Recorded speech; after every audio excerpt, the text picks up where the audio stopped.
Gout. Interestingly enough, a study followed 48,000 men for an average of 10 years and discovered that within 2 years of a gout diagnosis, the risk of erectile dysfunction was 77% higher. Gout. Got that gout cloud going. Gout. Got that gout cloud going. Gout. Inflammation's on my feet. Oh yeah, it's hurting me. Gout. Got that gout cloud going. Gout. Got that gout cloud going. Gout. Inflammation's on my feet. Oh yeah, it's hurting me. Gout. That's what it's about. Put some cherry juice right in my mouth. Eating all the red meat. Bitch, please look at my feet. That's what it's about. It's that Gout. got that gout cloud going. Gout. Got that gout cloud going. Gout. Inflammation's on my feet. Oh yeah, it's hurting me. Gout. Got that gout cloud going. Gout. Got that gout cloud going. Gout. Inflammation's on my feet. Gout.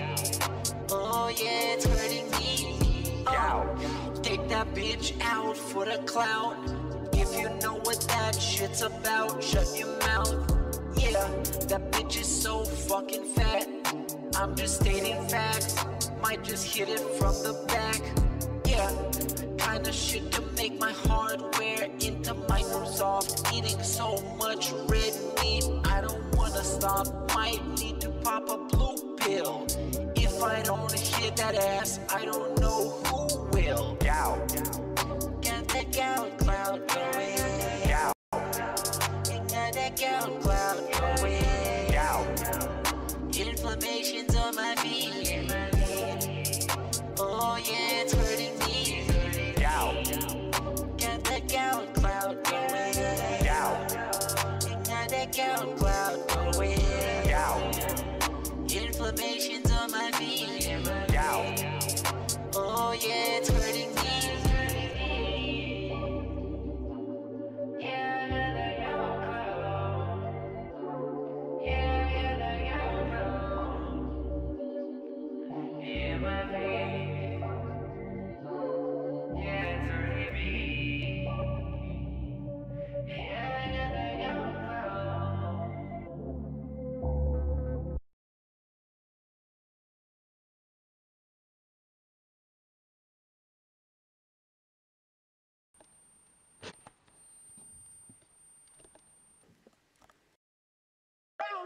Fuck you. Nope.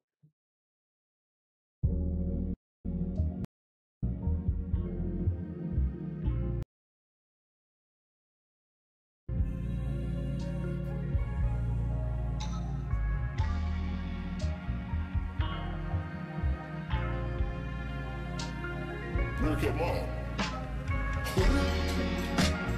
Who is buying your DoorDash, baby? Who is paying your bills? I heard you got a job and a non-human son. I heard your man's name is Phil, but you left your heart in my Subaru. I miss your raccoon eyes too. If you're the burger, I'm the king. Big Coke, big smoke, we'll take it home. Now it's just me and you, and the music's blasting out of the Subaru. And then you took your makeup off, and it made me see something about you. You're just what I want. You're not another hungry raccoon. I heard you got a job and a non-human son.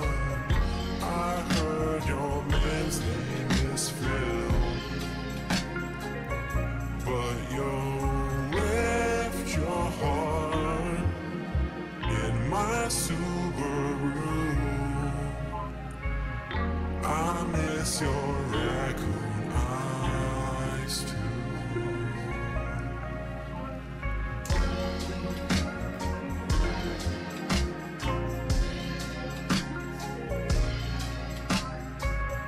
I miss your raccoon eyes too. Alright guys, let's get into it. Left your heart in my Subaru. I miss your raccoon eyes too.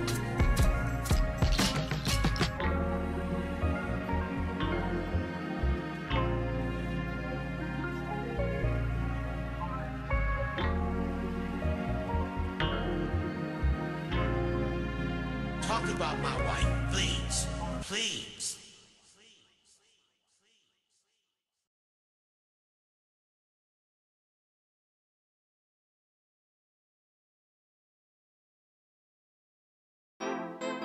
Big ups, Liquid Richard.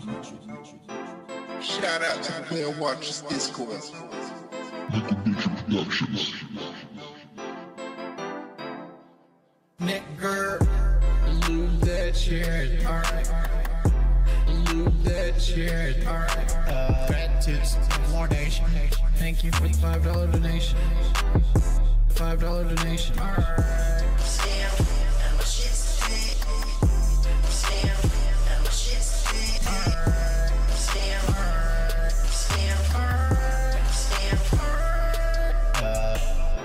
Motherfucker, I ain't left the house in almost a month. Stitches busting on the plane. Chest pain, chest pain. Walmart currently has Diet Pepsi on sale. Chest pain, chest pain. Thank you, Mike Hawk. Fried pork chop. 450 pounds. I can barely walk. I can barely walk. Waking up, being fucking fat. Being fucking fat. Because you're a little immature brat. Chest pain, chest pain. Waking up, being fucking fat. Chest pain, chest pain. Nigger, lose that shit, alright. Lose that shit, alright. Fat tits, more nation. Thank you for the $5 donation. $5 donation, alright.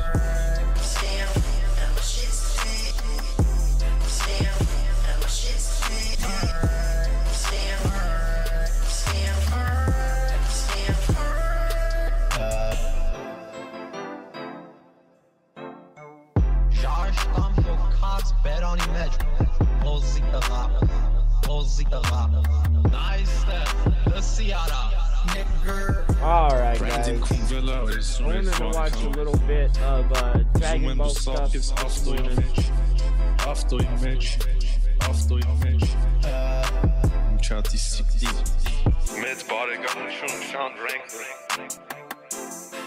Большой салют, Richard. Big up Liquid Richard.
Fuck.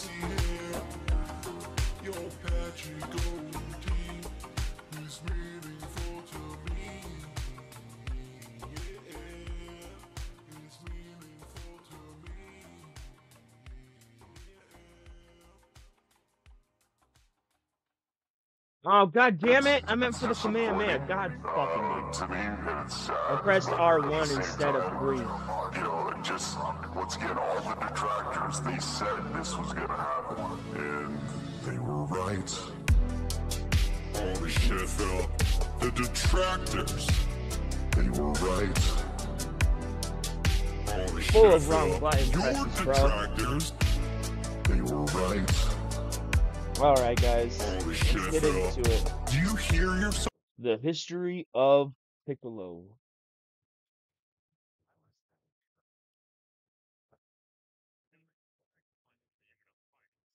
Sometime in the future, I may do a whole video on the legend of Mutaito. Turns out it was Pilaf who freed Piccolo from the Genshi jar. Of course it was Pilaf. So the majority of this arc features Son Goku and Tenshinhan training in two different methods to defeat Piccolo. Goku trying to increase his body and mind with pure power, and Tenshinhan aiming to learn the Mafuba for himself. Goku wanted to murder Piccolo, Tenshinhan just wanted to seal him up. Either way, it was a race against time because Piccolo had already I like gathered the the seven name Dragon Evil Balls and Containment wished Wave better himself to than be the Mafuba. younger, regaining that mythical power he had that was unbeatable in the past. Piccolo would go on to murder Muten Roshi and Chaozu and be the first, and as of this video, only villain to ever kill the Eternal Dragon. He killed Shenlong. That is still one of the most shocking things in this story, even to this day. Piccolo's arrival in the series marked a major tonal shift for Dragon Ball. For the first time, we had a truly evil, no-nonsense villain in the series. Prior to this, the villains were all somewhat relatable and kind of funny. This is the first time we have an actual global threat to the population of Earth, and this arc would mark the first time Toriyama truly used the, quote, Dragon Ball formula. Something I may explain in a future video because the series all throughout Dragon Ball Z and on would use this formula to tell the story. We soon find out that the reason as to why Piccolo sent Tambourine to the tournament grounds is because he wants his minions to kill every martial artist on Earth. That way nobody can stop him or seal him up again. He did this out of fear, which ironically enough is a memory from his past life that he could never shake, which we'll discuss later in this video, so stay tuned for that.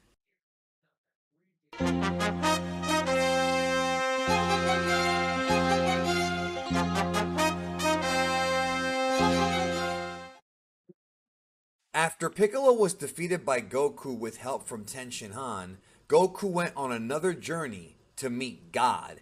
With the path of destruction that Piccolo left behind him, several of Goku's friends were killed, and because the dragon was also exterminated, there were no Dragon Balls left to wish them back to life. So, Goku was told that if he spoke to God, God may resurrect the Dragon Balls.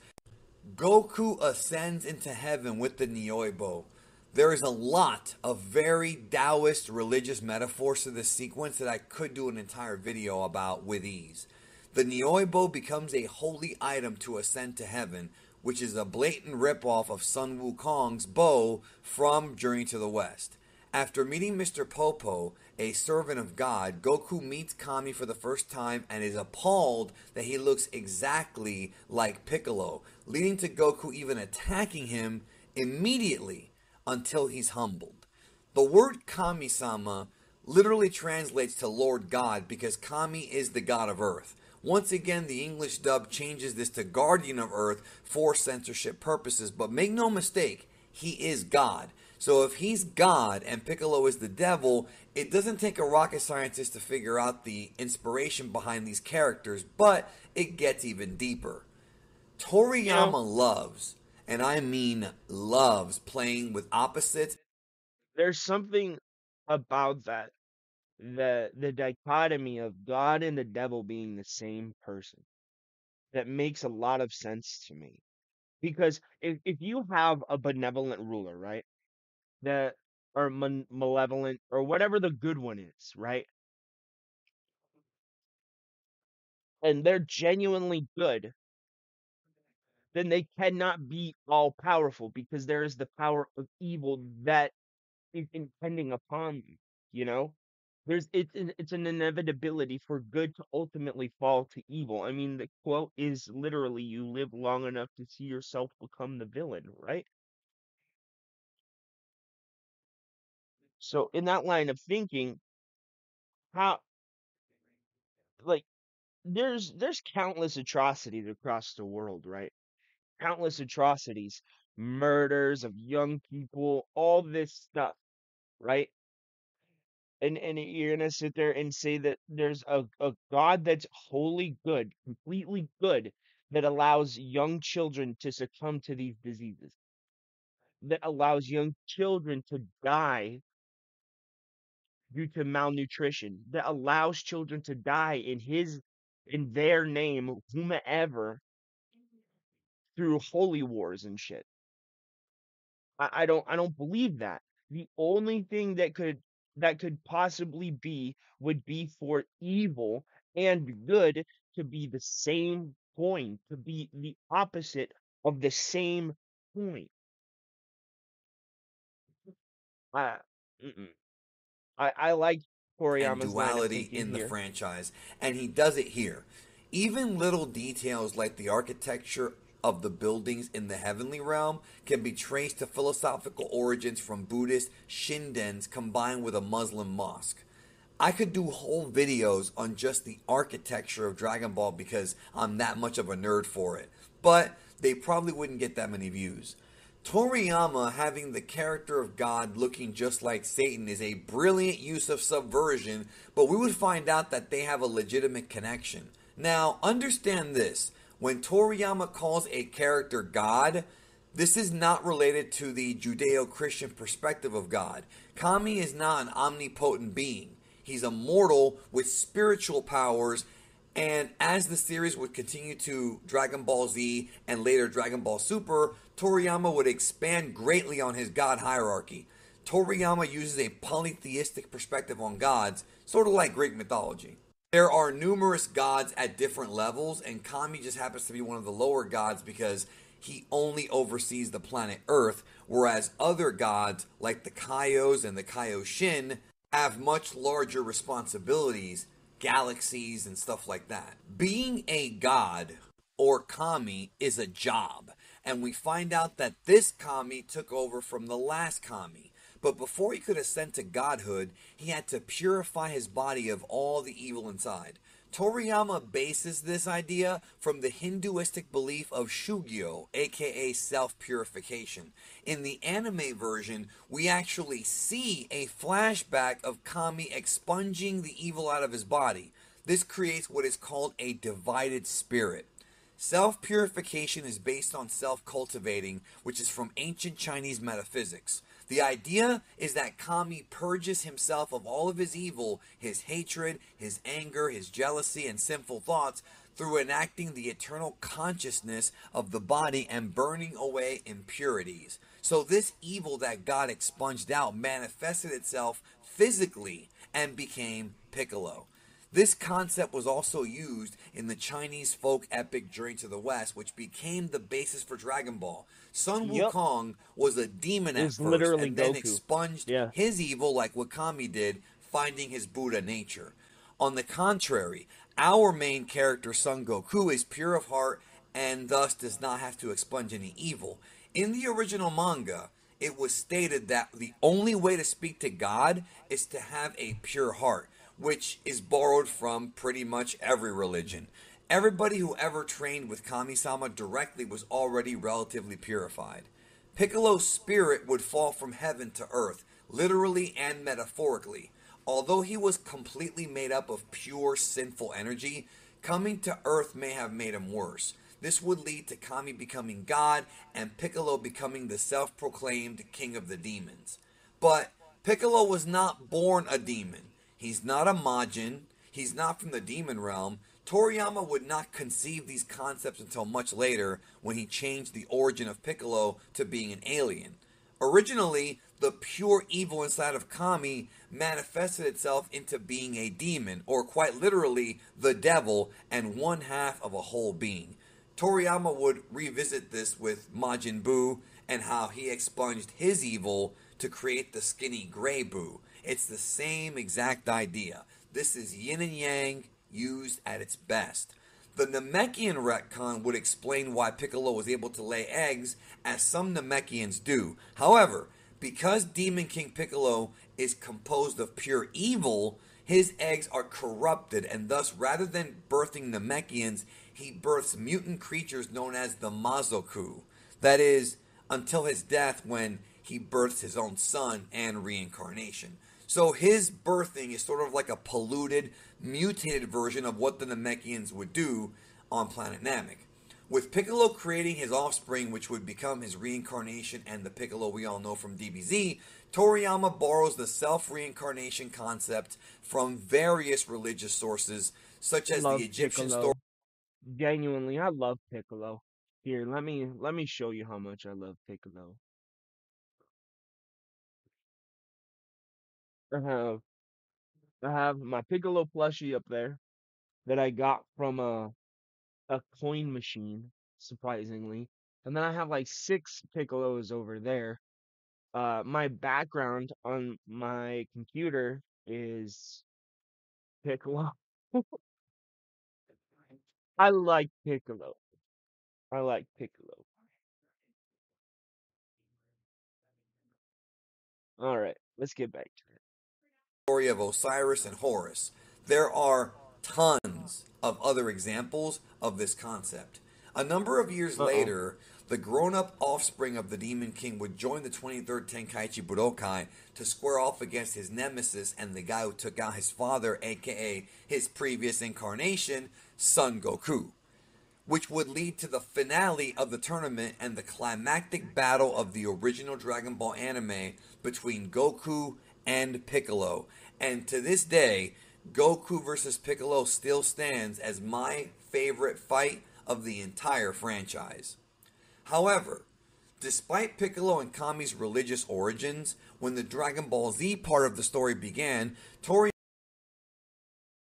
My favorite part of uh or my favorite fight in Dragon Ball is the fight between 17 or 18 and Piccolo, or not Piccolo, but Vegeta, when she beats the shit out of Vegeta and it makes Vegeta second guess himself. That was my favorite fight.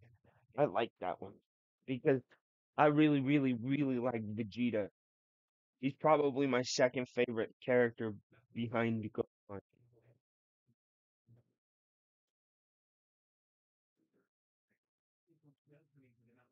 Hold on, dude. I'll be right back.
Toriyama modified the backstory to add a twist.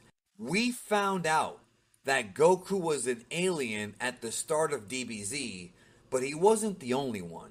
When Nappa and Vegeta arrive on Earth, they pinpoint Piccolo as being a Namek Seijin, aka a Namekian. Both Piccolo and Kami come to the realization that they always subconsciously knew that they're not from Earth.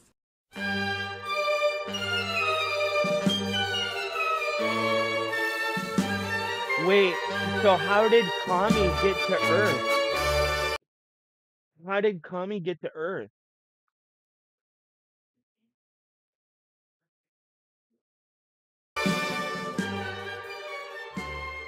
I Man, he makes Like such what good was said videos. earlier, at one point Piccolo and Kami-sama were one person, the child of Katatsu. And although Kami-sama and Piccolo are two separate beings that used to be one, they still share what is called a split soul. And Kami shares this with not only Demon King Piccolo, but also his offspring, Piccolo Jr. or Ma Jr., or the one that we know as Piccolo from Dragon Ball Z. As a result of this soul splitting situation, if Piccolo dies, Kami also dies. And if Kami dies, Piccolo dies. And should either one of them die, the other will die because of their link, and so will the Dragon Balls, because Kami-sama, being the god of Earth, has to be alive as the creator of the Dragon Balls for them to function.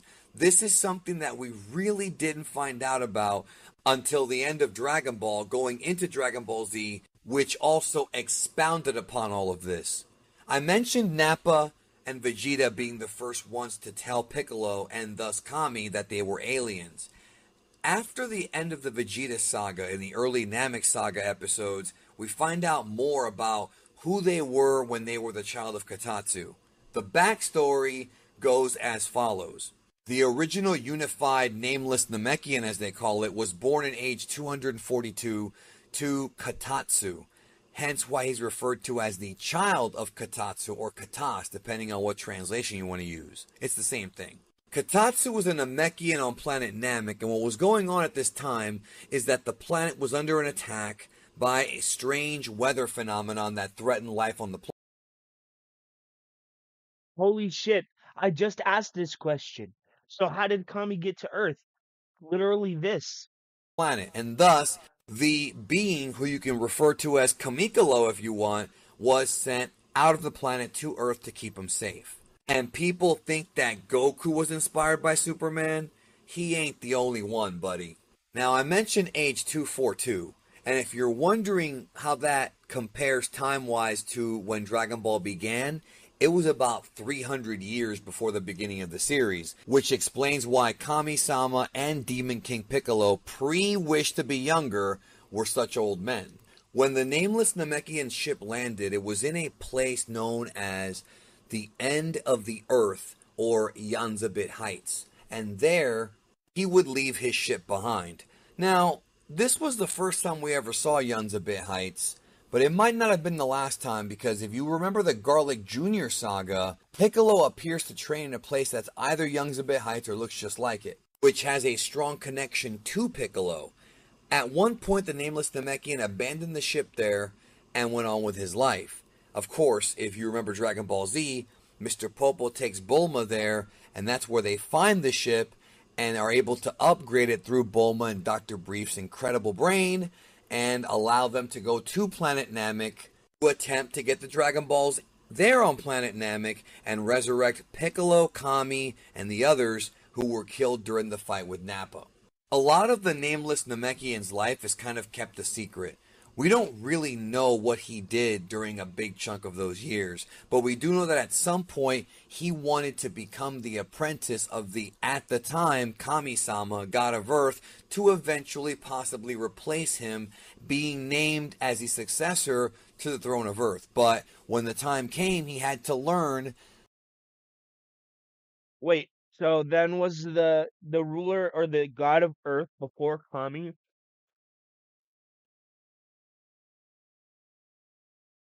Was it also a Namekian?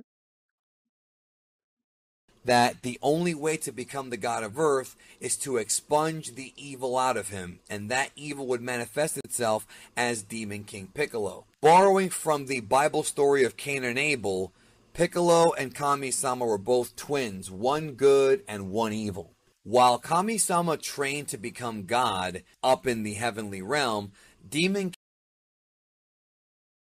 Wait, he's wrong there. The story of Cain and Abel isn't one of good and evil. It's the one of avarice and envy. It's the one of success and failure. It's not good versus evil.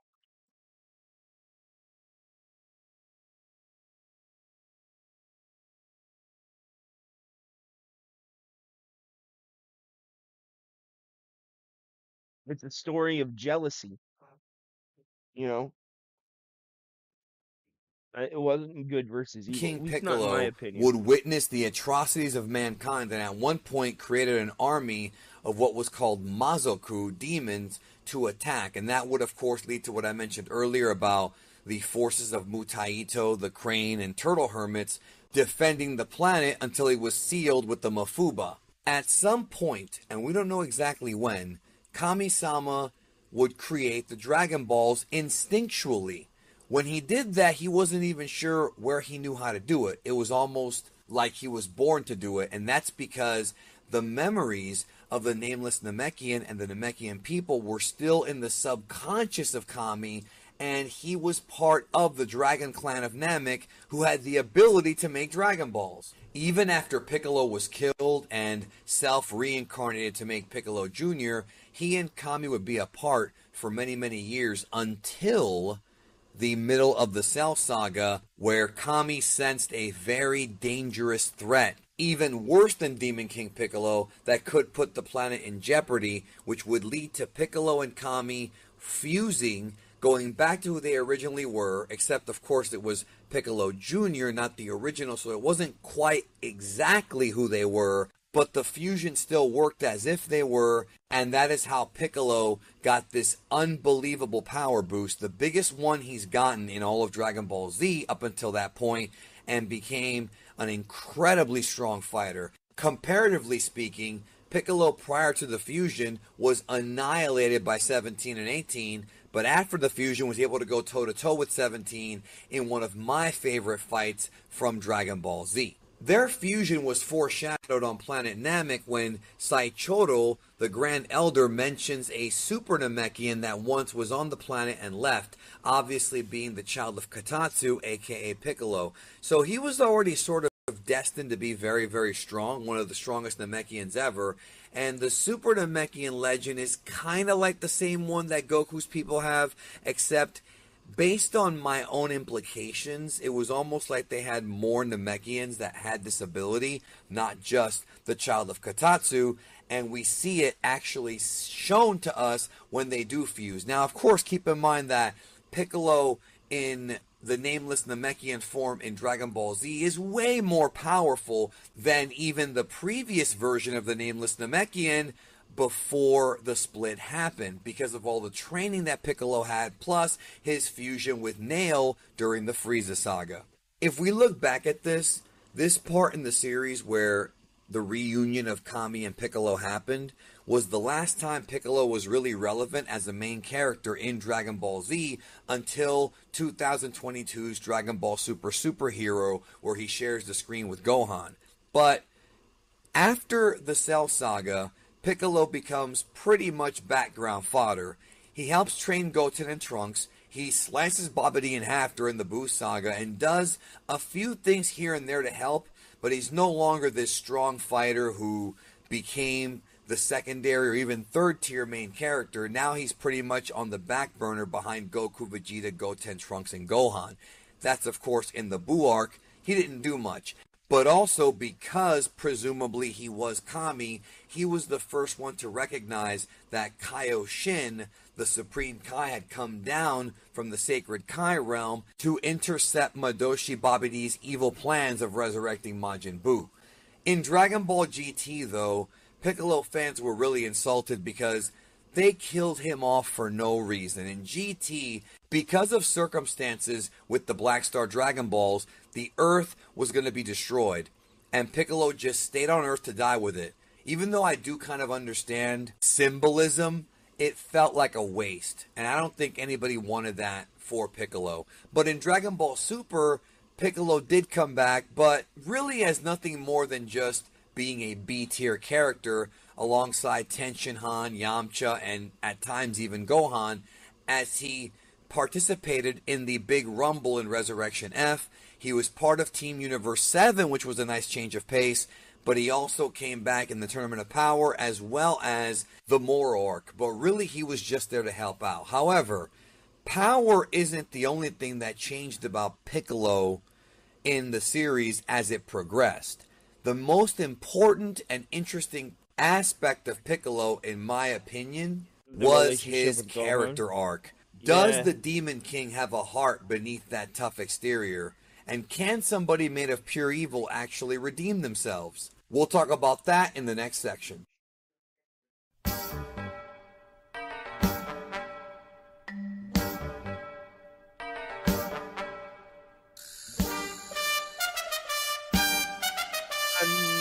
Dun dun dun dun dun dun dun dun dun dun dun. Piccolo's relationship to Gohan has always been the topic of discussion amongst pretty much all Dragon Ball circles, and it's been memed quite a bit.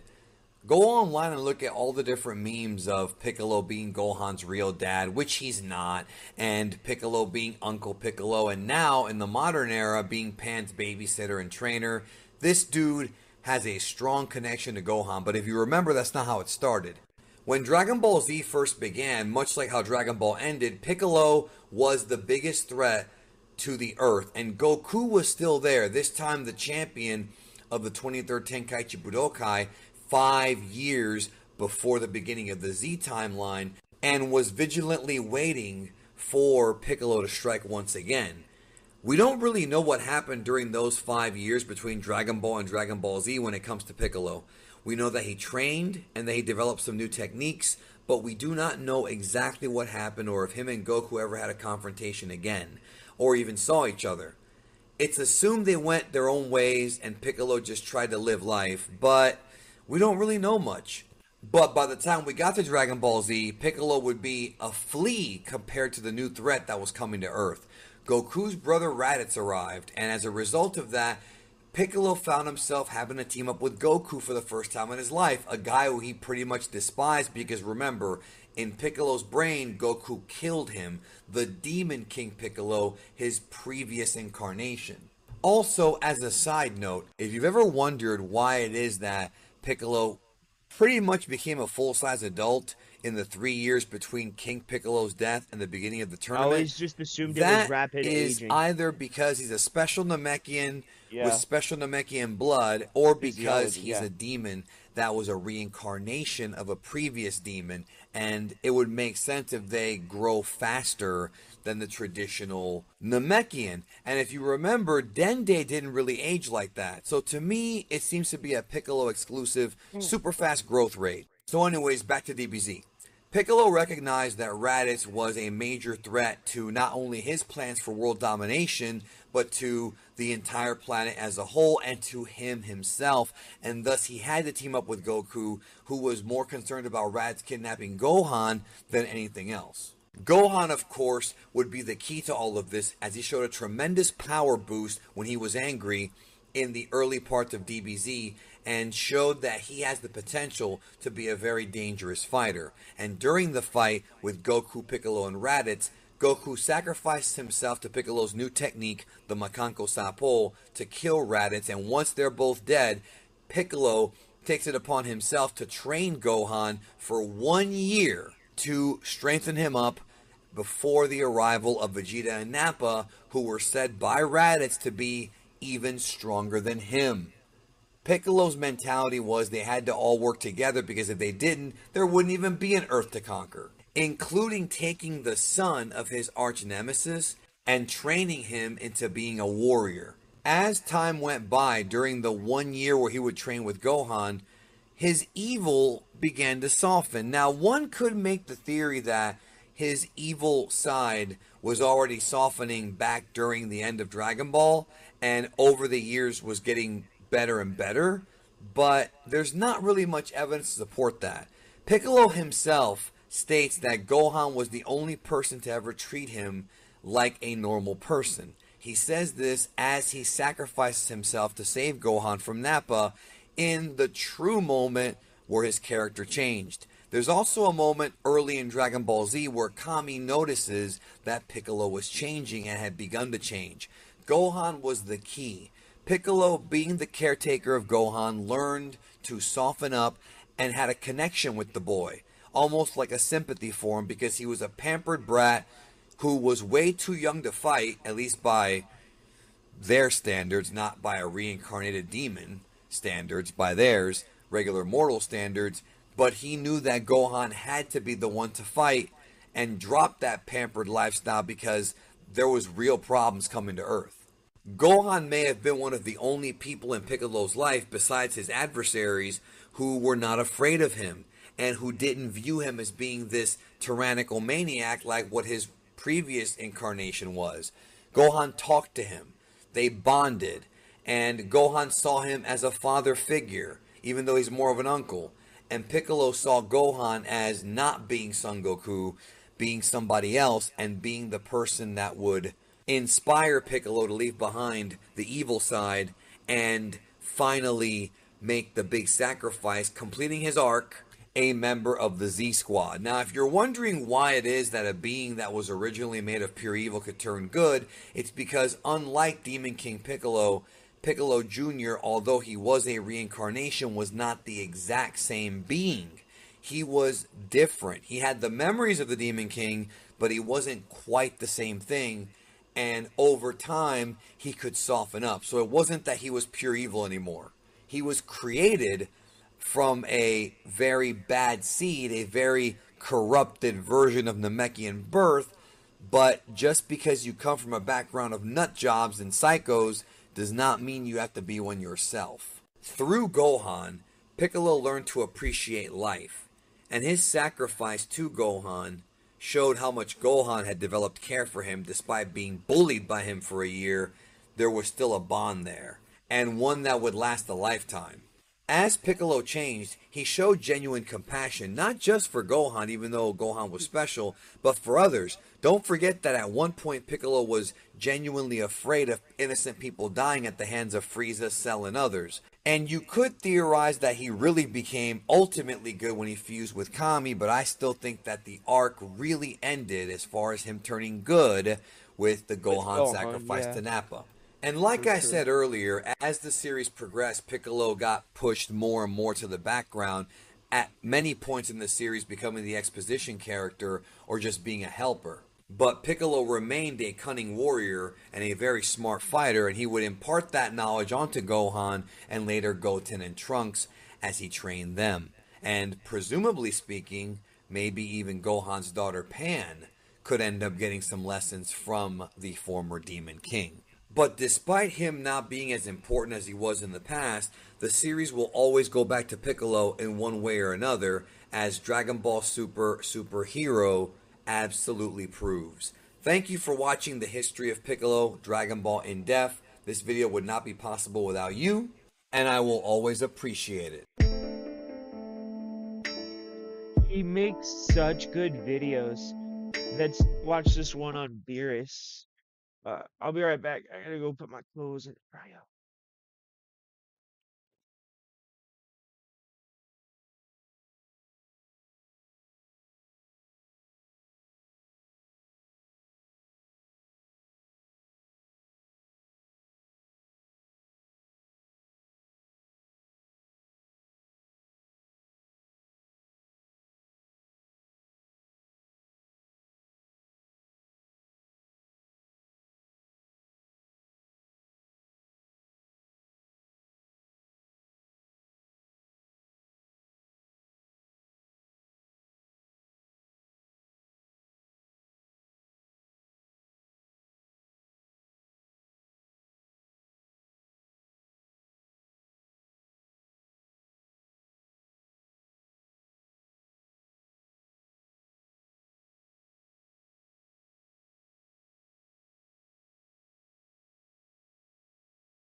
All right, I'm back. Da-da-da. The 6 years history ago, of in beer. 2015, I began a new series on my channel called Dragon Ball In Depth.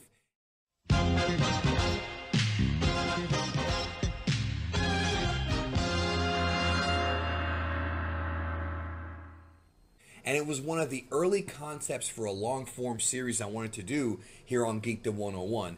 And one of those videos in the Dragon Ball In-Depth series went into the history of Beerus. But this video was produced before Dragon Ball Super had actually begun.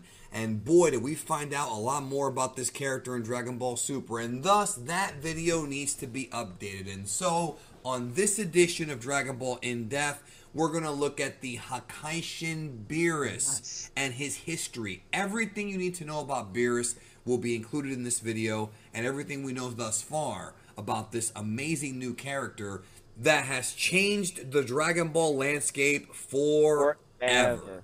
Yep.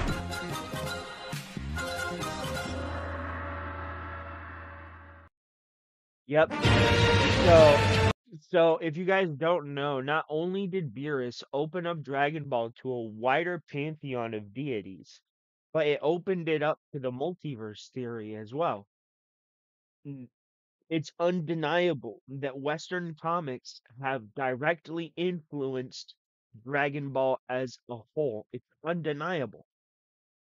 Be it from Superman, who inspired obviously now Piccolo, which we just saw, with also Gohan and Goku. No, Superman was inspired by Gohan to create Jonathan. I'm sorry, I believe that wholeheartedly. Without Gohan, there would be no Jonathan.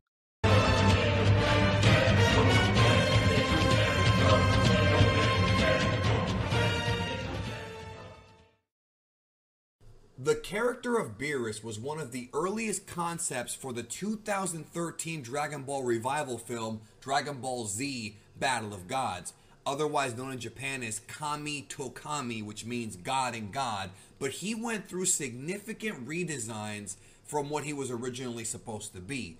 Although Akira Toriyama, the original creator of Dragon Ball, was involved in the process, he wasn't always there. The original script for Battle of Gods and the concepts were designed by Tadayoshi Yamamuro and Yusuke Watanabe, and then Toriyama got involved later on when he chose to become involved with the project after the debacle that was the previous movie, which was Dragon Ball Evolution. I will go into detail about that story in a later video, but the original concept behind Beerus was... You know the funniest part about the multiverse theory being introduced into Dragon Ball? Dragon Ball Evolution is now canonical to Dragon Ball, unless specifically stated otherwise. One that was discussed by Tadayoshi Yamamuro, the anime character designer, in an OK Stars interview where he said that the original concept for Beerus was that he had a lizard-like form, but Toriyama Sensei came in, got involved, and he ultimately became an Egyptian-style character. And thus Toriyama redrew Beerus into the purple cat that we know of today. But even to this day, as of the making of this video, we have not seen any of the concept art behind Beerus looking like a lizard. But I can tell you that the original plan for Beerus was not the Beerus that we know of today. The original plan for God of Destruction Beerus is that the God of Destruction was supposed to be a character that would inflict evil upon people, that he could hack people's brains, sort of like a virus. I'm getting somewhere with this. And he would be the one responsible for the Saiyans being infected and becoming evil. So his original name, Birisu, Hakaishin Birisu, sounds like a pun on virus, and that was the original intention. But that's not what wound up happening, because when Toriyama came in, he chose to go for a much more comedic and lighthearted approach and reworked, due to probably some confusion, the name Birisu into it being a pun on the word beer. And then he created from scratch his assistant Uisu, which is Whis, as a pun on the word whiskey. So they kind of go together. So Beerus came first, and Whis came second. That's what you're saying? I did not think that's what was gonna be. I didn't. I thought it was gonna be something totally When different. it comes to his design, Toriyama himself states in an interview that he says, because there are so many gods in my work, he's talking about the Kais, of course, I figured somebody humanoid might be difficult now. So I thought I'd make him a cat. Thinking, speaking of feline gods, I went with an Egyptian-esque costume, giving off a bit of an ominous air as well, so I'm really pleased with it. Yusuke Watanabe would also comment on this change, talking about how he said that he had been thinking since before that the Saiyans had an evil planted in their hearts by someone. And the idea was that originally it was Beerus, the god of destruction, who was going to be revealed as being the one that made them do bad things. So Beerus was originally That's supposed to be dumb. more of a bad guy, with the idea being that the story is that everyone got taken over and was given an evil heart. But Toriyama felt that after the earthquake, which happened in Japan, he wanted it to be a less of a tragic story and more of a positive one. So the original idea behind That's kind of Beerus sweet. is that he would infect people sort of like Baby in a way and make them evil. But Toriyama stepped in and made the change, and luckily now we have the Beerus that we all know and love, who's a much more lighthearted character, and as we found out in Battle It's of Gods, Dragon Ball. is not really evil, but he does have a temper, and that temper gets set off after he tastes how delicious Earth food is, and Majin Buu was being selfish and would not share it, which is typical Toriyama type comedy where little things like that can lead to very big consequences. But the reason why Beerus came to Earth is because he wanted to seek out the Super Saiyajin Godo after a prophetic dream he had that was encouraged by the Oracle Fish, of course, about a great warrior who would challenge him, and that wound up, of course, being Goku. And that concept was an idea that was already there even before Toriyama got involved in the script rewrite, but when Toriyama came in, he changed it. More on that if you go watch the transformation guide on SS God that I have available here on the channel. The concept behind this original version of Beerus in the original Battle of God script pre-Toriyama rewrites was really supposed to be more of a good versus evil story, but Beerus is not really evil. As we found out in Dragon Ball Super and in the forthcoming arcs, Beerus is a guy who was tasked as a god of destruction. Now, as of right now, we don't have details as far as what it takes to become a god of destruction, but we do know that it's not something that you earn from birth. It is a position among the godly ranks that has to be earned, not given. As we found out in the Tournament of Power, when Topo was revealed to be a god of destruction in training. So at some point in the distant past, Beerus had to have trained, possibly with Whis or the previous god of destruction, to attain that position. Strangely enough, his twin brother Champa is the god of destruction of Universe 6. So did they attain the position at the same time simultaneously? We know that Universe 6 and 7 are matched up as being twin universes, but did they achieve this title at the same time? It's something to think about, but we'll probably never really get an answer to this. But Dragon Ball's never really meant to be taken that seriously. One more point about Beerus' design. Toriyama reveals in the Chozenshu that he modeled Beerus' design on a 14-year-old Cornish Rex cat. That's a rare breed that happens to live with Toriyama. When the movie first came out, I remember people called him Bills, and that's an incorrect way to say his name, but it's one that is actually official in the Spanish dub because they felt like Beerus sounds too much like virus, which in Spanish means virus, and it really does. Even though what's ironic is that Beerus was supposed to be a virus in the original version of Battle of Gods before Toriyama changed it, so they call him Bills. But it's either Beers or Birisu or Beerus. Either way, it's fine. Beerus is the most feared entity in Dragon Ball, and I'm going to tell you in the next section a little bit more about why and what we know about him.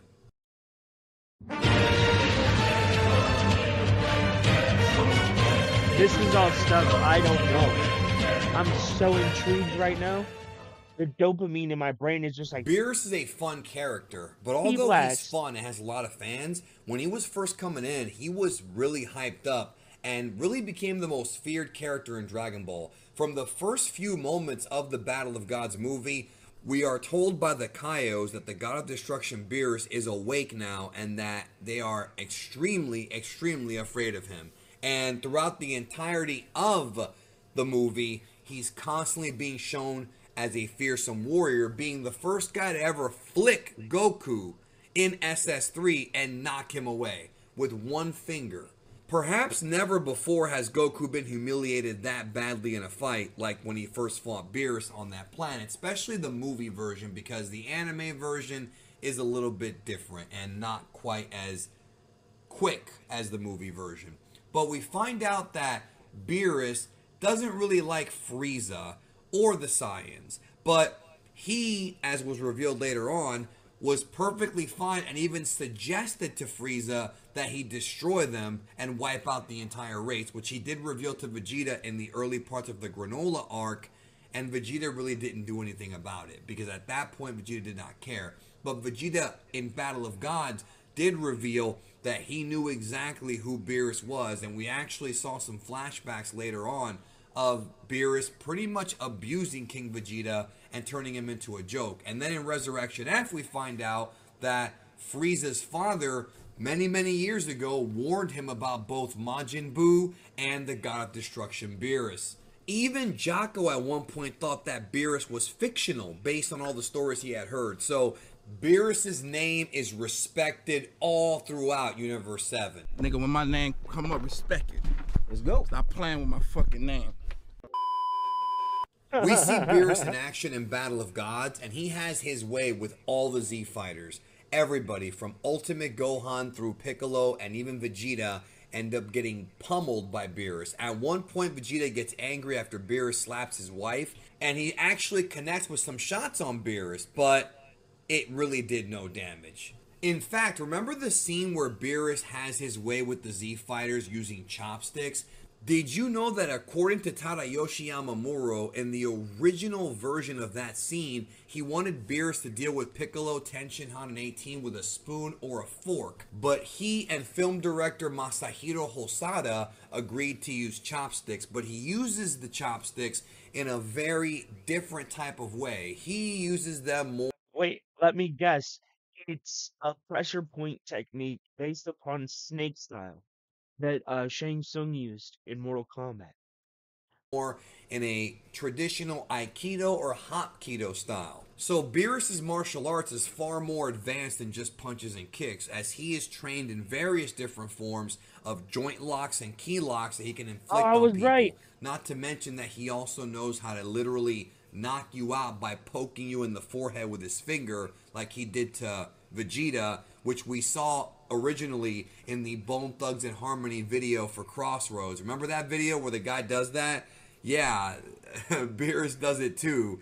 I can't believe they got an idea from a Bone Thugs video. Did they really get the idea from there? Maybe. Who knows? But it's awesome. In the Battle of Gods movie, Beerus goes toe-to-toe with God Goku, but we find out that he was only using 70% of his power. So as of right now, we have not seen Beerus at his max power, although 70% to go toe-to-toe with that Goku tells me that with Goku continuously getting better and unlocking new forms as the series progressed, the debate about whether Goku has surpassed him or not has been going on for quite some time. Has Goku, after the Moro arc with Ultra Instinct, actually surpassed Beerus yet? That's been the question on many people's minds for a long time. We do know, based on the manga, that Beerus does know a version of Ultra Instinct, because during the Tournament of Power arc in the manga, there was a battle royale of sorts with the Gods of Destruction, and Beerus performed very well in that fight or rumble, and he showed off something similar to what would be known as Ultra Instinct later on in that arc, but we really don't know the details of what that is. However, later on in that arc, Goku was able to achieve the completed version of Ultra Instinct, and Beerus was very surprised and showed a lot of respect for Goku being his representative of Universe 7. As I stated earlier, Beerus has various different ways to disable his opponents, including using the Hapkido techniques, very quick, effective strikes, and, of course, Hakai. We find out later in Dragon Ball Super that Gods of Destruction have their own kind of energy. Not just God Ki, but Hakai energy, destruction energy. And Beerus knows how to use this to effectively wipe somebody out. Not just killing them and sending them to hell, but wiping them out of existence beyond even being in hell, which we see Beerus demonstrate in Dragon Ball Super against the evil Kaioshin known as Zamasu the first time he did the technique, and then we see him use it again on a ghost, the ghost of Dr. Mashirito from Dr. Slump. So Beerus can kill you even if you are dead and wipe you out with just one quick move. Based on what we now know about the Gods of Destruction, they follow the same exact theological constraints that other gods do in the Dragon Ball godly hierarchy, in that they are chosen and they are given that position. They usually have somebody above them, except for, as of right now, Zeno, the Omni King. He's the highest, but we know that they are also not immortal. Gods of Destruction can be killed, as we found out. So Beerus himself at some point could die, whether it be of old age, as was teased that he was getting old by Whis in Battle of Gods, or he could be killed in battle, or the third option is what we found out in Dragon Ball Super, which is that Beerus is connected to his Kaioshin. So Gods of Destruction are connected to their Supreme Kais, and so if the Supreme Kai dies, the God of Destruction will also die with him. So if somebody kills Kaioshin, that means that Beerus will also die.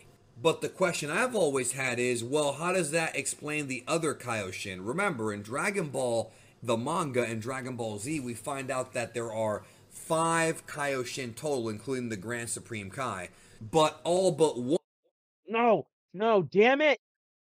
I pressed the wrong one. But I was gonna say, what if there were 6 years ago, in 2015, I began a new series on my channel called Dragon Ball In Depth. Okay. Destruction to die as well? No, what I was gonna say is it's tied to a specific Kaioshin. So let's say that the other 4 Kais, right?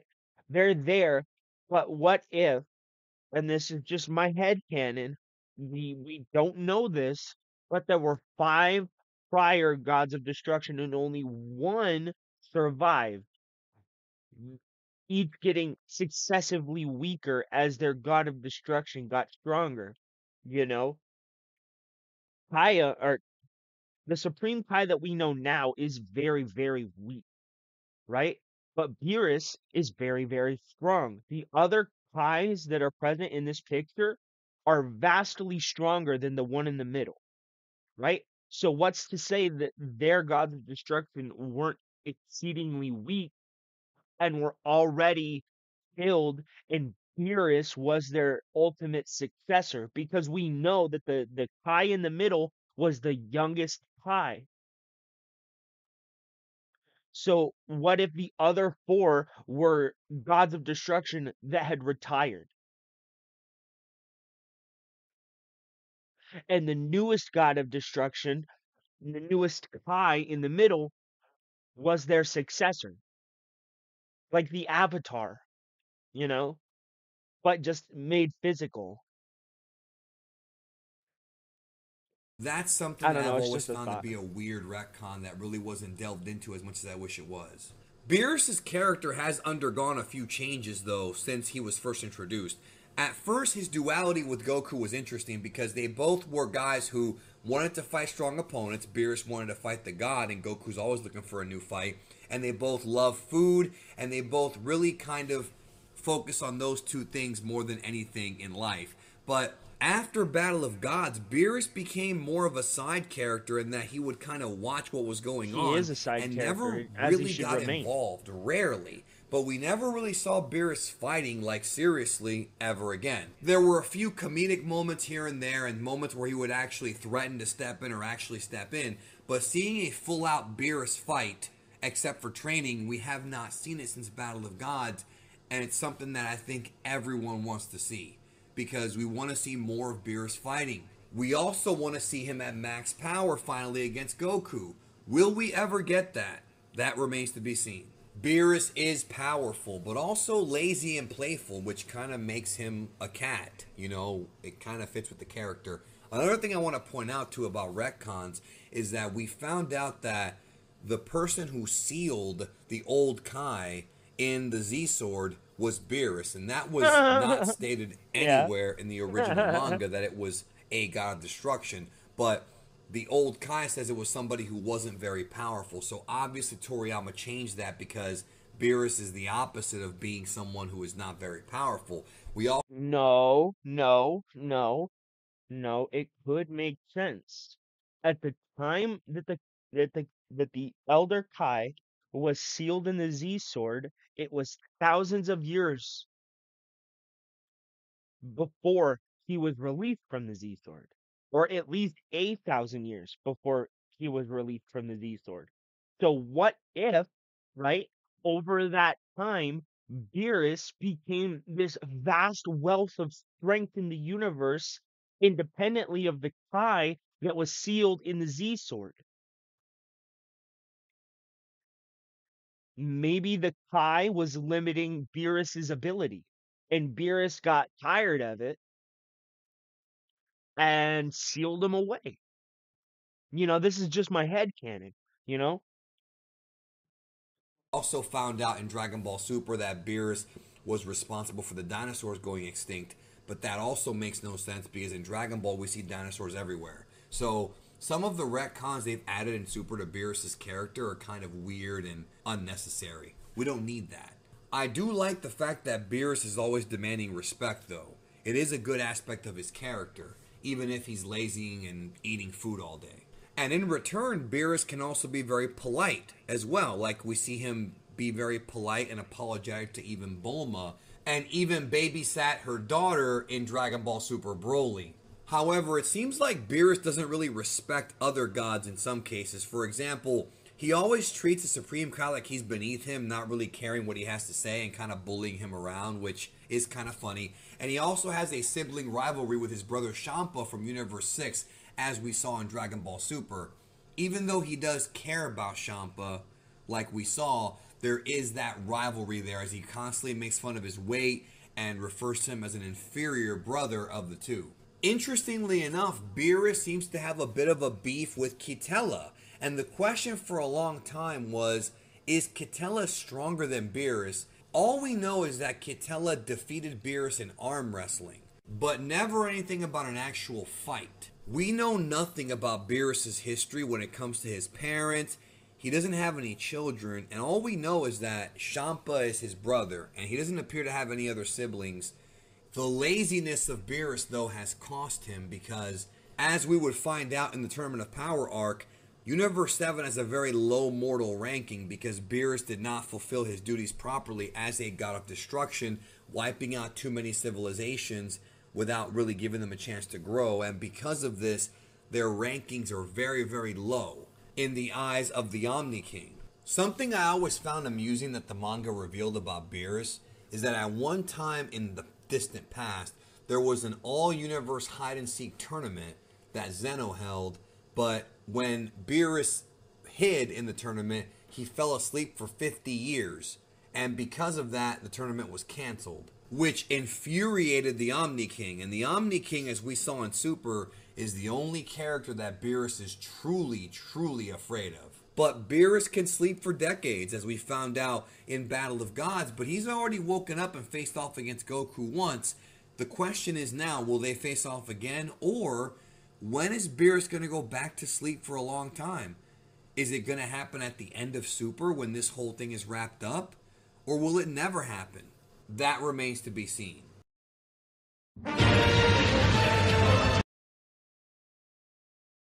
It'll most likely never happen because once you take the cat out of the bag, you can't necessarily put it back in the bag.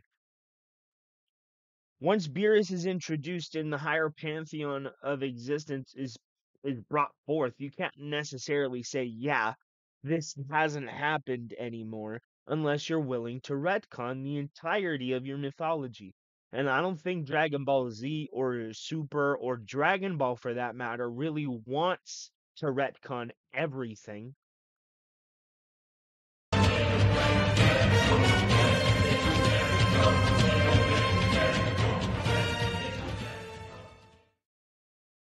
Beerus has become a bit of a mentor, not just to Goku, but also to Vegeta, especially in the Granola arc, as I right really now like the Beerus is relationship training with Beerus Vegeta and on how Vegeta. to perform the Hakai technique, taunting him, but also trying to inspire him to do better. Tough love has always been Beerus' style, you know. On top of that, it was interesting because in the Moral arc, Beerus almost got involved when his universe was threatened when Moral absorbed or fused with planet Earth. Beerus was about to jump in, but then he chose not to, and Goku was able to dispatch Moro. The reality is that when it comes to Beerus' character, having him stick around in Dragon Ball Super and not just go back to sleep is a positive and also a negative for the story. Although I like Beerus as a character a lot and he's a lot of fun, he's become nothing more than just a supporting character on the sidelines that makes What threats, is he eats supposed to food, be? and is an invisible measuring stick for Goku. We don't know what his max power is, but based on the growth that Goku's achieved in Dragon Ball Super, one would think that Goku surpassed him a while back. No. But they constantly use Beerus, seemingly, as a measuring stick or as a goalpost, as an invisible goal for Goku to reach, even though Goku may have already surpassed him. We don't really know, because they won't show Beerus fighting Goku or even have a statement about Beerus' max power. In the Moral arc, many were sure that Goku had surpassed him, but now in this arc, the Granola arc, it seems like Beerus may still be stronger. It's still a question that's up in the air and one up for debate that hopefully we'll have an answer to by the end of the Granola arc. But Beerus' character has not really evolved much. He's become more close to Goku, maybe even considered a friend or a mentor to Goku and Vegeta, like I said earlier in this section, but we haven't seen anything really happen personal to Beerus. We haven't seen him show any real emotion since the TOP when his universe was in danger of being wiped out. But beyond that, what are we going to see from Beerus in the future? Will we see maybe Champa get in trouble? Will we see him actually do something interesting to evolve his character and make him a more layered character? I'm not really sure. He just seems to be there as a character to elevate Goku and Vegeta, and there's not really much to him right now, but hopefully the future will change that. That will do I it for this highly edition disagree. of Dragon Ball in Depth. I Everything completely you ever wanted to know disagree. about Beerus. So I think the ambiguity of what he is, what his power level is, you know, what the ceiling is, drive not only the idea that there is infinite power for Goku to obtain, but also the immovable object for Goku to ultimately overcome. It's a double-edged sword and a very, very good one because the character's enjoyable, the mythology's rich, the character is wonderfully designed, his attitude is fantastic. Whis is a great foil to Beerus's more brash and outlandish attitude. I mean, it's literally a Goku Vegeta type situation for the two of them, you know? Whereas Beerus is more proud, confident, and cocky. Whis is stronger, no, more knowledgeable in a fight, you know, is more calm, cool, and collected. To me, that's more Goku, and Beerus is more Vegeta. I like the duality of the characters that reflects upon the already established characters, like I said with Vegeta and Goku. I genuinely believe that that is the situation that they're setting up Goku and Vegeta for. Goku is gonna take on the role of Whis, right? And Vegeta is gonna take on the same type of role that Beerus has. Now, whether or not he's the god of destruction, who knows? I'm not saying Goku's gonna become an angel either, you know, but l- limiting Beerus's power to a finite amount limits what Goku and Vegeta could learn from them. It puts not only would it put a limiter on Beerus, but it would put a limiter on what Whis is or could be. Because if we're defining deities and what they're capable of doing based upon a finite number of battle power, you know, then it limits what you can honestly do with the character other than having them follow the same tired trope of train and get stronger, Grenin gets stronger. I don't want to see Beerus train anymore. Ever. I don't want to see Whis train ever. I want them to stay the upper echelon of Dragon Ball until that time properly comes to where Vegeta and Goku can go on and fulfill those roles. As of right now, they're still narratively one-note characters. Fight, get stronger. Fight, get stronger. At what point do they have to actually add in life or death situations that actually stick? You know, because the MacGuffin of the Dragon Balls have taken every ounce of will they survive, won't they survive out of Dragon Ball and putting a limit on what Beerus's power is putting another set of Dragon Balls in the show. It's just another MacGuffin that will ultimately become meaningless because it will be abused to the nines. Because if you put a finite amount of power on a god of destruction, right, then that means somebody like Tien could achieve the same power level. No fucking way. No. At least not in Goku's universe, Universe 7. No. Or, I always mix them up. Is it Universe 6 or 7? I don't fucking know. It's one of the two. But, you see what I'm saying? Beerus needs to remain ambiguous until the proper time comes. And as of right now, it's not really that time. And them pulling him back from fighting Moro was a good idea. Because what would happen if Moro beat Beerus? Or by all chances, you know, what would happen if Moro absorbed Beerus or obtained his power or whatever? It's just not a good idea.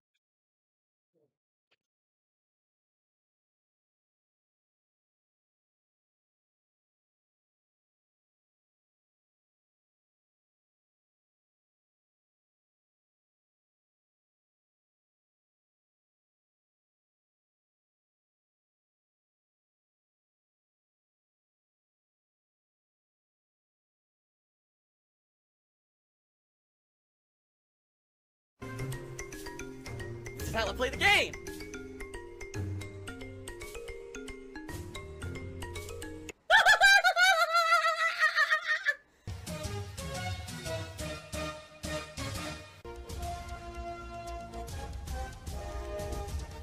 Oh my god!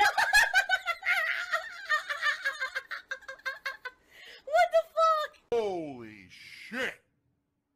That is an epic fucking intro, dude. And I have to warn everyone. Warning.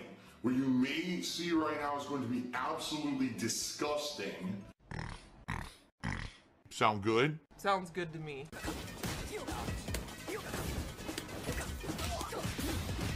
Can't block! He's gonna win! He wins, just down kick, it doesn't block on reaction. Amazing! Like, literally, he won both rounds because he just does down medium kick and the game refuses to block on reaction online. I can't move! He literally did low roundhouse, low roundhouse, low roundhouse. I couldn't move. The game is so delayed, I'm frozen in place and can't move.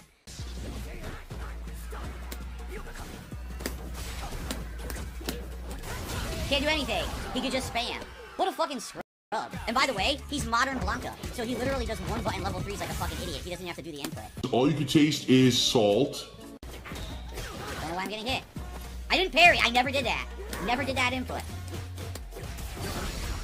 One button level 3. So he wins because he's a fucking modern player that cheats, getting instant level 3s every single time he presses a button. No input needed, no reaction needed, and my moves drop. So I lose because the guy fucking sucks. And no drive rush. I don't know why I'm getting hit, but he's just spamming. Here he goes. All he was spam.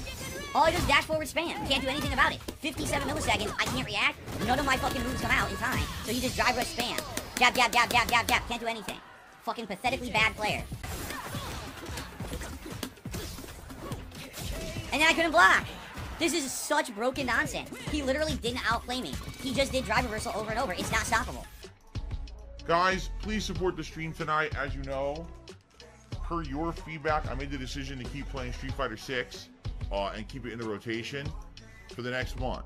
I'm sorry, their feedback was for you to play Fightcade. I'm sorry that I'm bitching so much about it tonight, but this is just me being honest about the game. It's not very good at these levels. It's shit. Maybe if I can get above 1500, it'll go back to being better, but this is just terrible right now. Fucking walk forward. Jab, jab, jab, throw. Jab, jab, throw. Okay, can I do something? Can something please come out to stop this? Anything? No. Drop the input. Drop your combo. Drop the input. Fuck this. You don't even want to play anymore. You know what I mean? And I hate this fucking game. I seriously do. It's too annoying. The king of hate.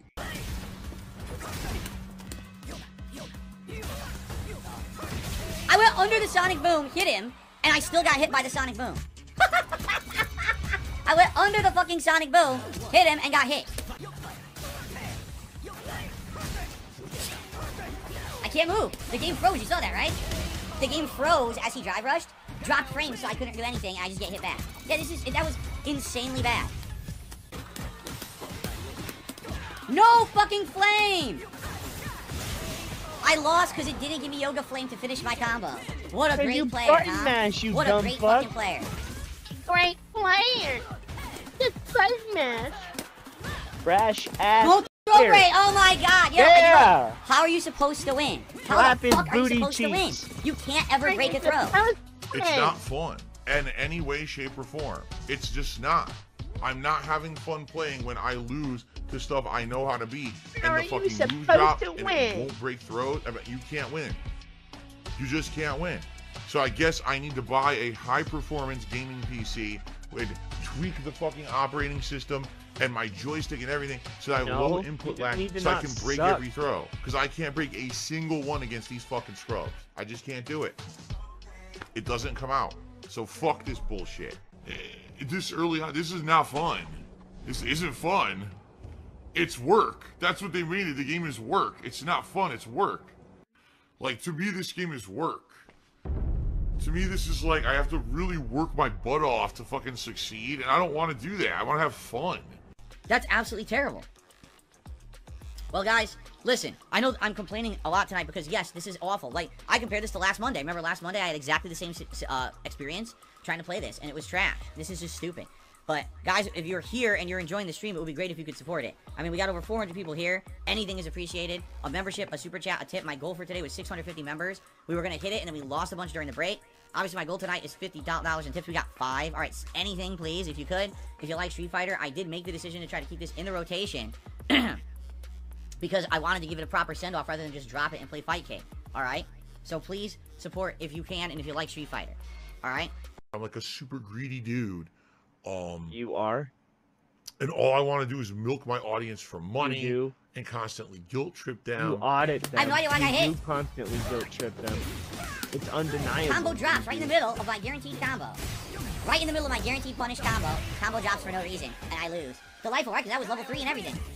That was level 3 after the Hail Mary flash kick, but I can't get my combo out because nothing I can do. It's over. It's over. I told you I can't do anything. You can't do anything at this point. He doesn't have to do anything. He just stands there and just does mix-up, and I can't do anything because the lag will not allow me to react to what he does.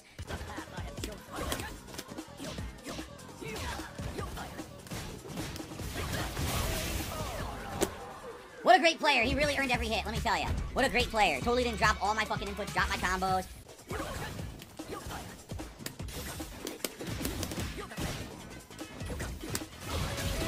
What a great player. What? Wow, you really earned your win. Again, it's just, there's no point to playing it anymore. There's no point to playing it anymore. None. My eyes, I'm crying. I'm like, oh my god, my eyes are burning out of my head. I'm crying like a baby.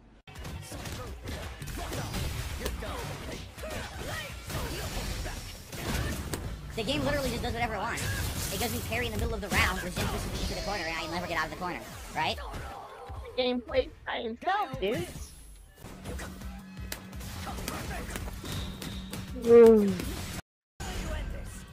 One button level 3 without literally a motion needed. That's how he won, by playing modern. one button level 3 without having to do an input needed, which is not possible in a real competitive match. You have to do the input and you can't interrupt the drive rush like that. Mash! He wins! He wins by mashing jab. Unbelievable! I'm doing all the right moves. He mashes jab and wins. What a great player. Trash gameplay, trash player, trash online connection. It's like the worst gameplay, the worst responsive connection, and the fucking worst possible scrub-ass mashing player. All back to back. I'm not a whiny baby. I'm a mature adult.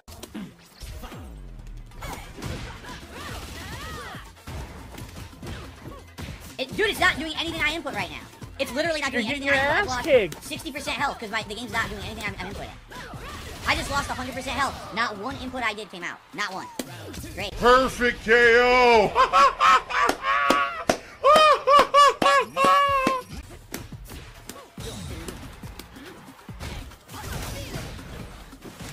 What the fuck? Literally, that was the one hit he hit me legit with, the double fireball. That was it. Flame didn't give it to me at all. I can't do anything right now. I'm frozen. That's game. Yep. Frozen in place. Can't do anything about her hit string. Won't allow me to do any counter. Won't allow me to do anything. Just free hit string online with lag. Great. Great gameplay.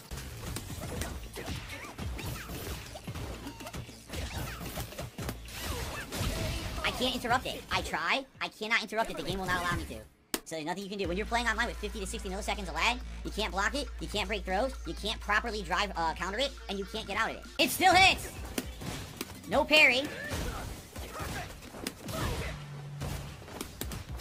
There's nothing I can do. Again, he hasn't outplayed me at all in any way, shape, or form. He's just standing there playing basic pattern, and all of his move stuff mine. There's nothing I can do about it. You're a little whiny baby.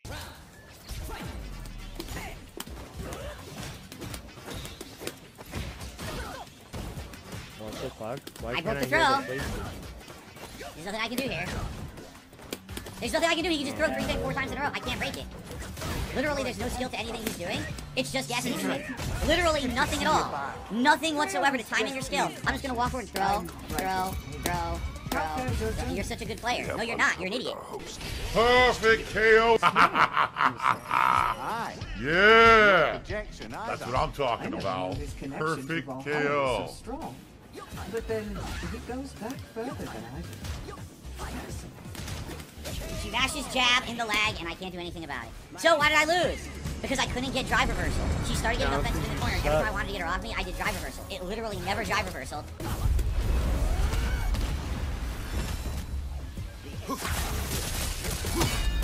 You gotta be kidding me! You've got to be fucking kidding me! Just hold up forward and hope for the best. And it works because of the lag. I can't time my moves. I can't do anything. I'm getting locked in place because of the lag.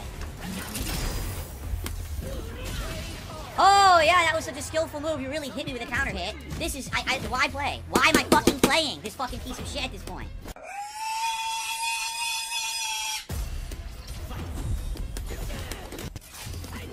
Okay.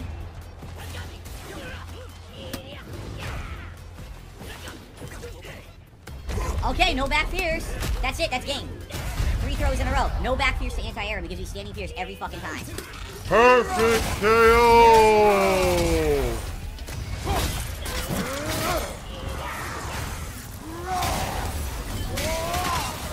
What a great game. I'm so glad I'm playing. I really am. It's just so fun. I don't know what to do anymore. Because we have a month. I really didn't want to set up Fight Cage for only a month. It's going to take us several sessions to probably get into the groove of it, figure out how to stop trolls. I was hoping. This is just waste of time. There's no point to doing these matches. See, I told you. I fucking said it. I said it. Wow, you're really a great player. Once again, literally just in my face doing the same thing over and over, and I can't stop it.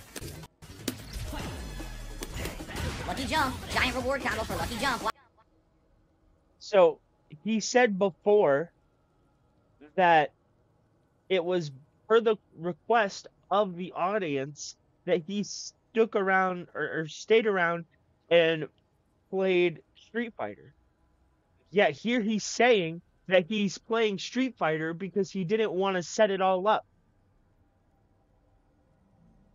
Fucking just exposes his lies one after the other, dude. Great player, dude. Nothing I can do.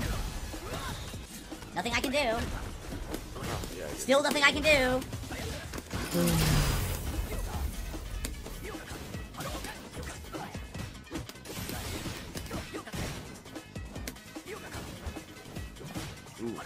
Both of these aren't good. He did full screen Tatsumaki, spam level 3. Isn't this great gameplay? 50 millisecond gameplay at master level with insane lag that he could do that? Perfect, completely dominating. Perfect, baby. This is not good gameplay whatsoever.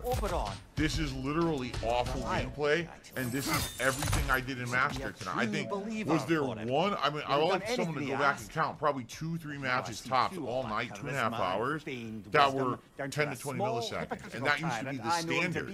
Nope, that's my lie. Got him. Got him. There, you liar, you. I'm good at lying. Now, every match is 50 or milliseconds. It's bad. You can't break throws. You can't do drive reversals properly. You end up getting drive impacts instead. It's just trash. It's absolute trash. It's not fun anymore. So, quite frankly, you know, I'm very disappointed. I want to keep playing with Dalsim. I don't think I will ever get anywhere with Dalsim. Not at this current state. I think the only way that I could possibly do better with Dalsim is to play on PC. Yeah, for some of you who are spamming hint in the stream chat, maybe instead of spamming hint, you guys could hit me tonight. That'd be great, huh? Mark McCauley says hint. Dude, no hint. I'm outright telling you, I really would appreciate some help via tipping. That's not a hint. There's still this back here. And it's still in the back of my neck, the back of my head, the back of my mind, and it's always telling me it's WWE Champions time. I love it. I love it. Is a mobile game addict. Still has indoctrinated children who send him money, blatantly milking for money. It's a money pit. It's gone, just gone like that. In an instant, fucking gone. I just care about money. I just can't help it. By eBay. Contributions are mandatory, but I need your help. I am appealing directly to you. No decency, no respect, no common sense, no fucking maturity. Is the guy who just doesn't get reality.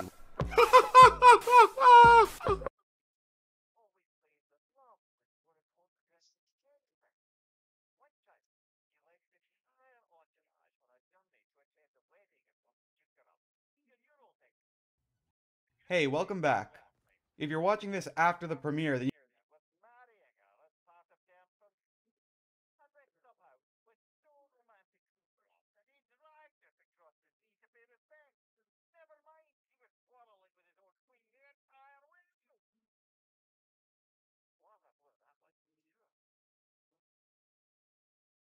No.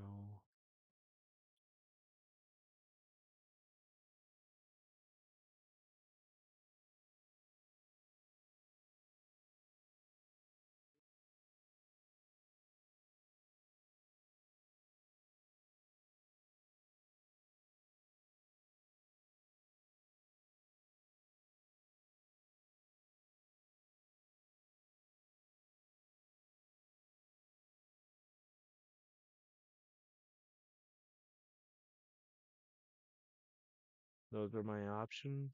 All right, I guess.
a magical blower that can manipulate the affections of others.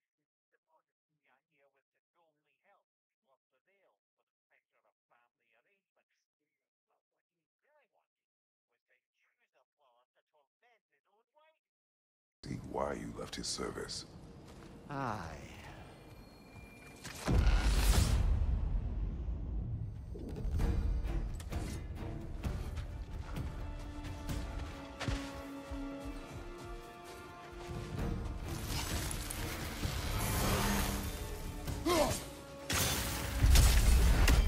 Left side, brother!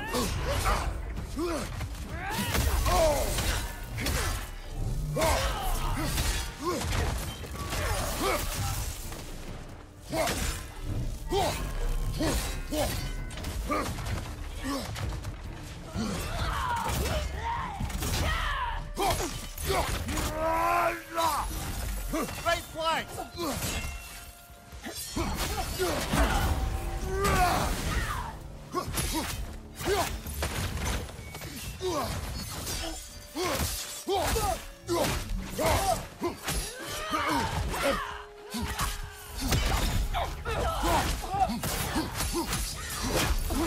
On your left!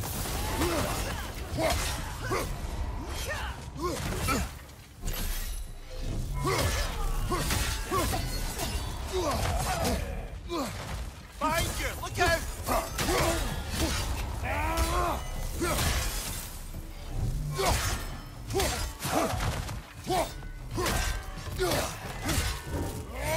Behind you! Look out!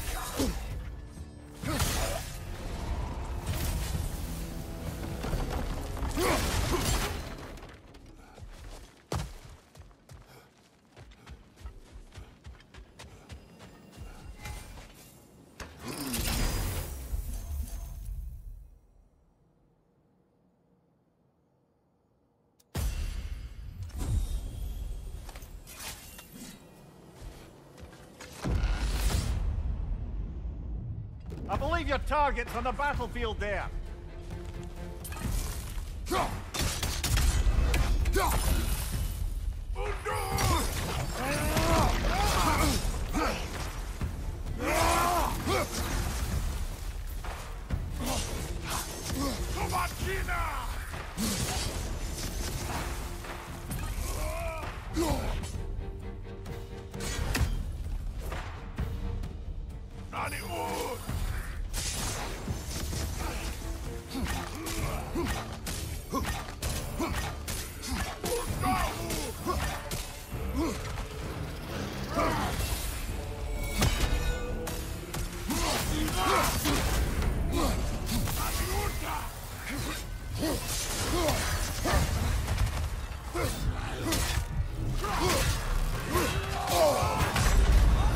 Fuck.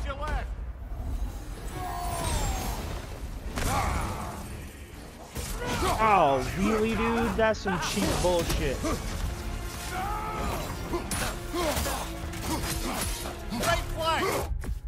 Oh, oh no!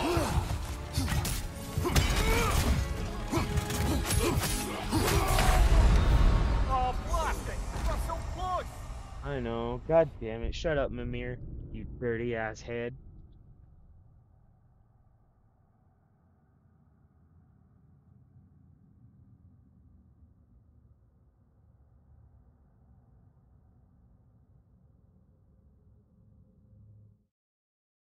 Aw, damn it.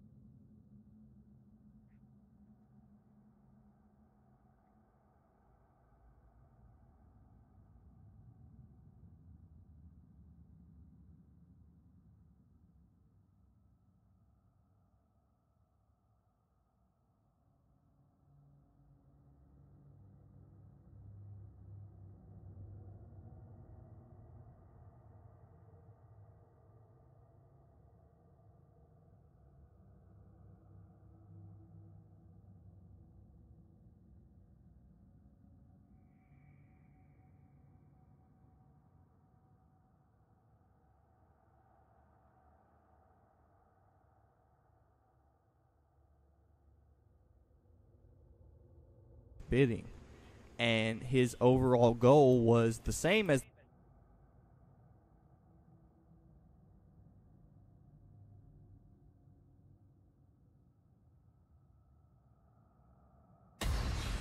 need that money. I really, really do. I need that money. I really need that money. Really need that money. I need that money. I really, really do. I need that money. I really need that money. Really need that money. Really, that money. That money. Then we'll take on this fight, but it is time to split the part. So let's do that first, and we'll see what we can do. I don't know. I'm a little apprehensive about this. All right. All right. So I'm splitting the part, everybody, and then we're gonna resume. All right. And by the way, probably within about half an hour or so, my wife might be coming home once we get Jasper Kitty downstairs. Just so you know, there'll be a little interruption. Okay, everybody? I'd like to say thank you. So far, you guys have been a great audience. I hope that you guys are enjoying. And let's see if we can get through this fight and go from there. All right, here we go. Okay, guys, so basically we got lured by the harpies like fools. And now we have to figure out how we're going to take them out. So, can I hit a harpy right now? Oh, saying? I'm not having the lag. You guys are having buffering. I'm not having the buffering. I'm still here.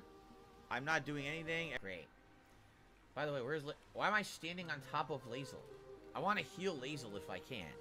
How would I do that? Potion. I only have one potion. I can't, can I?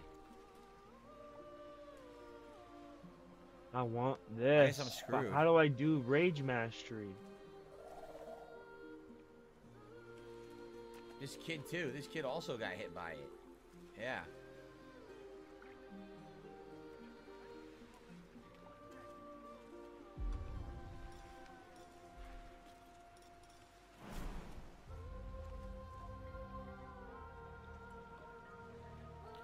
This sucks. Oh, hey, there was Mastery right there. Kathleen, I'll see you tonight. She says you're not at the Baldur's Gate. If I go up here, would this give me a high advantage point? Like, maybe she could come over here, right? And try to hit them from an angle? Yeah, maybe I should do this. And try to hit them from this angle. Heading there.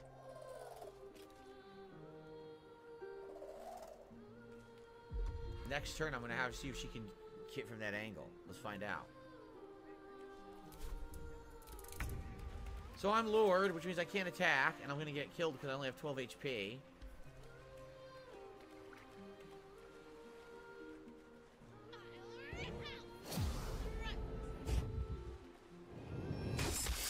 Great. I'm definitely going to die.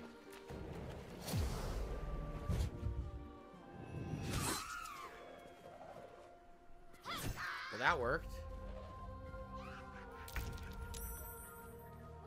Saved luring song. What does that mean? It means that we can use her? Okay.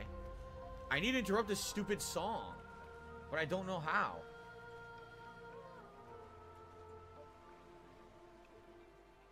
I can't. I don't think I can get to her, right? Nah, not enough movement.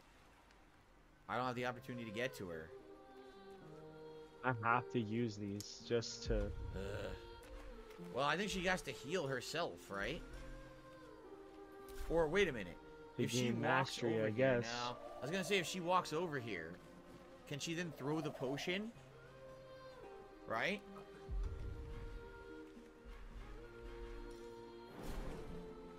She can jump only there. Nope, she can't. Oh, she can jump right here. Taking position. Why didn't she jump? I told her to jump. She didn't jump. She walked 2 feet and didn't jump. Even though I told her to jump.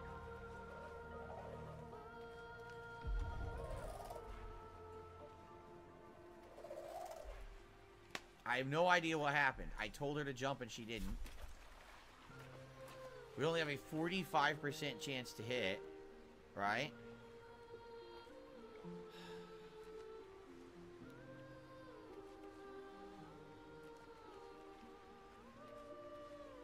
She ran out of movement because she went into difficult terrain. Oh, but I was supposed to magically know that, right? Because, you know, I've studied this game for weeks. See what I mean about this game? Like, this would be the most unfun game to play by myself. I would hate this shit. Really, I would hate it. There's too many factors. It's way too over-complex and complicated. They purposefully made it as complex as possible, and it's super annoying for a newcomer like me who doesn't know what they're doing. It really is fucking frustrating as shit. So, I really don't know what else to do.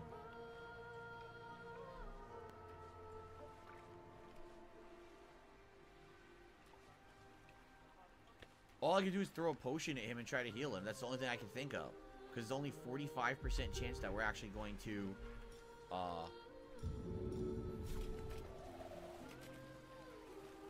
even throwing the potion has a chance to fail.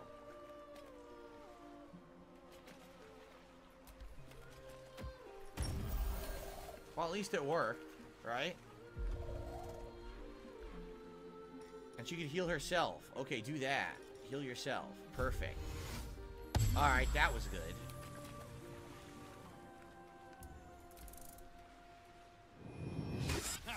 Double miss is pretty good. Shit, I'm a divvy.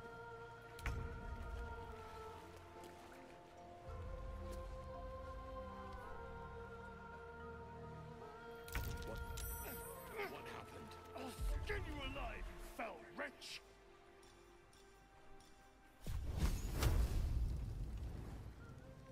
60%.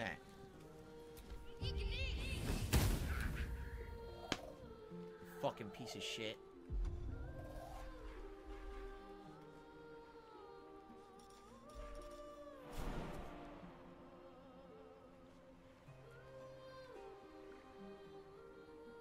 She could jump here. She could jump here and hit her physically next turn. Whoa, what? Alright. I'm gonna hit her next turn for sure.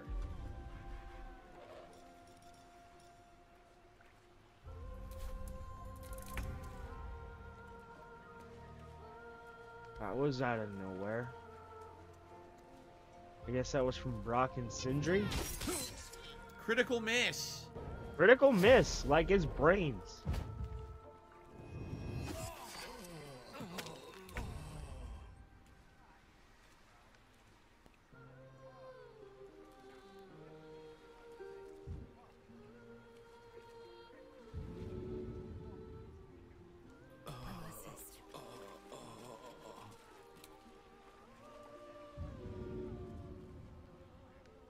She didn't help. She walked over and did not help. Wait. Look. So he made his wife This is cheat? something else. It tells Why? you can do it, so you do it. And Why then would it he doesn't want to do do it. that?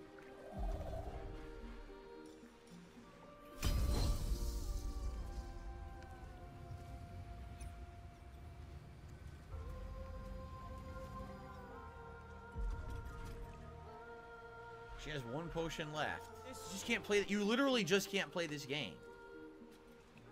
You can't.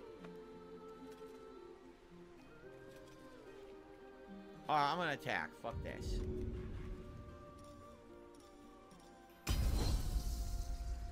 How do I have a 65% chance to hit an enemy that's literally standing 1 inch in front of my fucking face?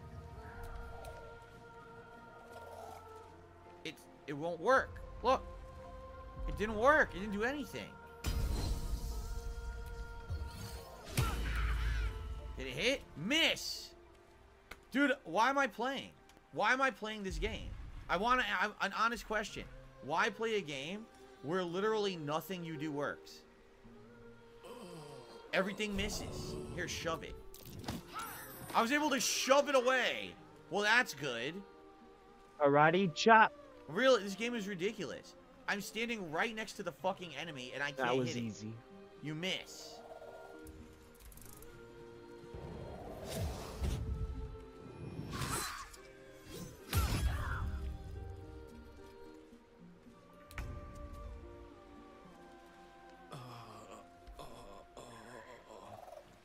The harpy kicked his ass. It was so funny. Skin you alive, you foul wretch! If only she had an area of an effect attack, right? If only she did. She doesn't, though. Right? If she did, this would be amazing.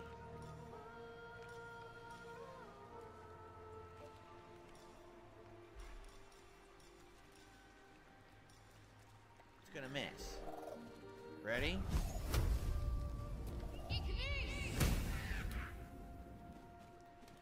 I have not had a single thing in my favor. Not once. Not once have I had a single thing in my favor. So I can't ever hit an enemy. This has been, what, another 5 turns where everything is missed? So why am I playing? Why am I playing a game where nothing you do in the game is effective in any way? Right? You might as well not play. I'm really at a loss as to why this is supposed to be so good when all my moves just miss. What am I playing for?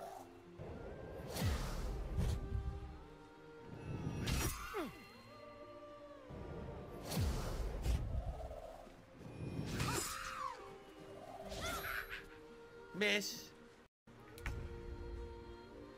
Damn it!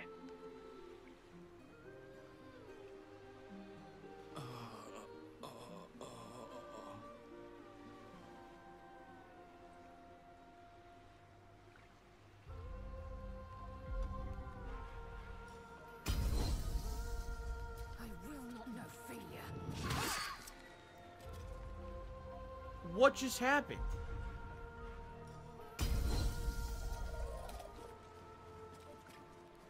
What the fuck is going on? It says she can climb the cliff and attack. I do it and she gets stuck and doesn't move.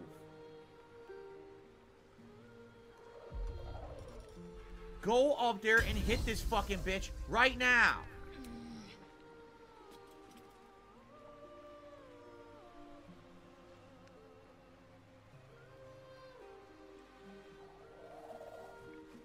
Why am I playing? I really want to know why I'm playing. Oh, there, get this What's the point right of playing a game fucking where nothing now. works? Right now. Little bitch. You suck. The dice hate you, and they know they hate you.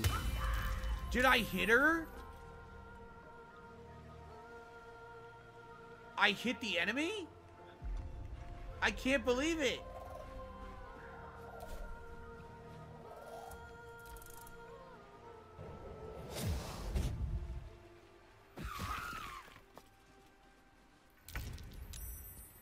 Okay, he can finally attack now, right?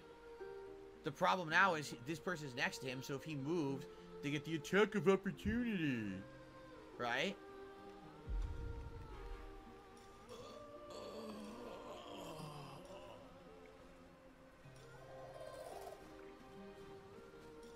All I have are these sneak attacks, and none of them are going to work.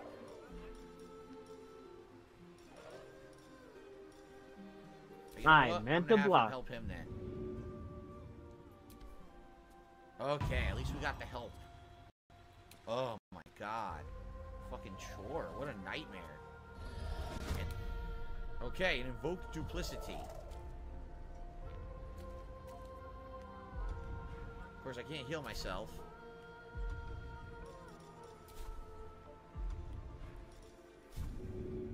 I could shove her. Wait, she shoved the clone? You've got to be fucking kidding me. I targeted the harpy, pressed X, and she shoved her own clone.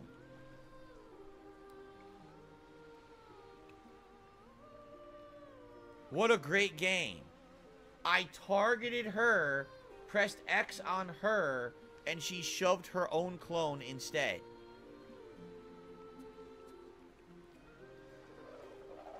What a great game. Wow.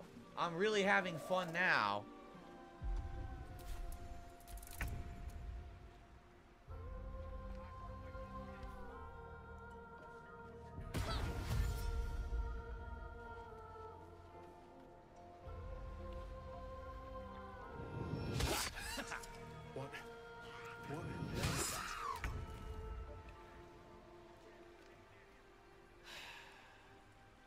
This is entertaining. Guys, I've been doing this fight for 26 minutes, and it's trash.